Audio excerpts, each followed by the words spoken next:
एक समय की बात है। ऊंचे ऊंचे पहाड़ों के बीच बसे एक शांत गांव में 24 साल का एक युवक रहता था, जिसका नाम मार्को था। मार्को हमेशा बेचैन रहता था। उसका मन कभी धीमा नहीं पड़ता था। उसके विचार पूरे दिन आते जाते रहते थे। कुछ विचार उसे उसके अतीत की दर्दनाक यादें दिलाते, तो कुछ उसे भविष्य की चिंताओं से भर देते। इन विचारों के कारण वो हमेशा असहज और थका हुआ महसूस करता था। उसका मन एक तूफान की तरह हो गया था, शोर से भरा हुआ, अस्थिर और कभी शांत ना रहने वाला। इसी वजह से वो ठीक से सो भी नहीं पाता था और उसने मुस्कुराने का एहसास भी लगभग खो दिया था। एक दिन मार्को को पहाड़ों में छिपे एक दूर के गांव के बारे में पता चला। लोग वहां एक बुद्धिमान बूढ़े व्यक्ति के बारे में बात करते थे। कभी वो शहर में एक प्रसिद्ध मनोवैज्ञानिक थे, जिन्होंने अनगिनत लोगों को अपने भीतर शांति पाने में मदद की थी। अब उन्होंने अपनी व्यस्त जिंदगी छोड़कर प्रकृति के बीच शांत जीवन चुन लिया था। कभी कभी वे वहां आने वाले लोगों को मार्गदर्शन भी देते थे। जिज्ञासु और आशान्वित होकर मार्को ने उन्हें खोजने का निर्णय लिया। शायद वे मेरी मदद कर सकते हैं, उसने सोचा। लंबी और थकाने वाली यात्रा के बाद मार्को आखिरकार उस गांव में पहुंचा। वहां उसने एक छोटे से घर को देखा जो हरियाली से घिरा हुआ था। बरामदे में एक बूढ़े व्यक्ति शांत भाव से बैठे थे, आंखें बंद थीं और चेहरे पर गहरी शांति झलक रही थी। मार्को उनके पास गया और धीरे से बोला, दादाजी, मेरा मन हमेशा बेचैन रहता है। मैं अपने विचारों को रोक नहीं पाता।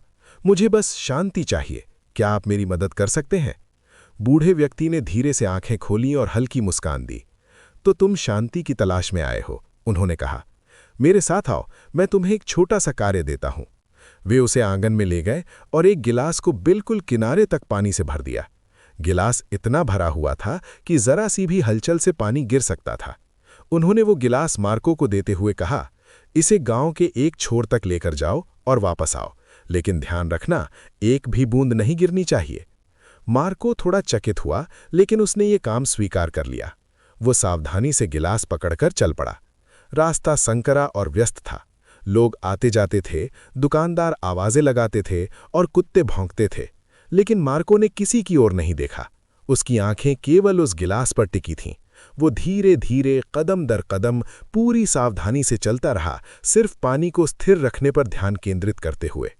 कुछ समय बाद वो वापस बूढ़े व्यक्ति के पास पहुंचा और बोला, दादाजी, मैंने कर दिखाया, एक भी बूंद नहीं गिरी। बूढ़े व्यक्ति ने मुस्कुराते हुए सिर हिलाया और पूछा, ये अच्छा है, लेकिन बताओ, क्या तुमने रास्ते में खेलते बच्चों को देखा? क्या तुमने कुत्तों के भौंकने की आवाज सुनी? मार्को ने हैरानी से कहा, नहीं, मैंने कुछ नहीं देखा या सुना। मैं सिर्फ गिलास पर ध्यान दे रहा था। बूढ़े व्यक्ति फिर मुस्कुराए और धीरे से बोले, यही वो रहस्य है जिसकी तुम तलाश कर रहे थे। जब मन वर्तमान क्षण में रहता है तो डर, उलझन और अनावश्यक विचारों के लिए कोई जगह नहीं बचती। जब तुम गिलास पर ध्यान दे रहे थे, तब तुम्हारा मन शांत था। तुम न तो अतीत के बारे में सोच रहे थे और न ही भविष्य की चिंता कर रहे थे। धीरे धीरे मार्को को समझ आने लगा। जिस शांति की वो तलाश कर रहा था, वो कहीं दूर नहीं थी, वो हमेशा उसके भीतर ही थी। उसने सिर झुकाकर कहा, दादाजी, अब मैं समझ गया हूं। अगर मैं अपने मन को वर्तमान क्षण में रखूं, तो मैं शांति पा सकता हूं। बूढ़े व्यक्ति मुस्कुराए। सूरज ढलने लगा था। सुनहरी रोशनी पूरे गांव पर फैल गई थी। पक्षी अपने घोंसलों की ओर लौट रहे थे और वातावरण में गहरी शांति छा गई थी। मार्को अपने घर की ओर लौटने लगा, लेकिन अब वो पहले जैसा बेचैन इंसान नहीं था। इस बार उसका मन शांत था और उसी शांति में उसने आखिरकार सच्ची शांति पा ली थी। अगली कहानी तक स्वस्थ रहें और शांत रहें।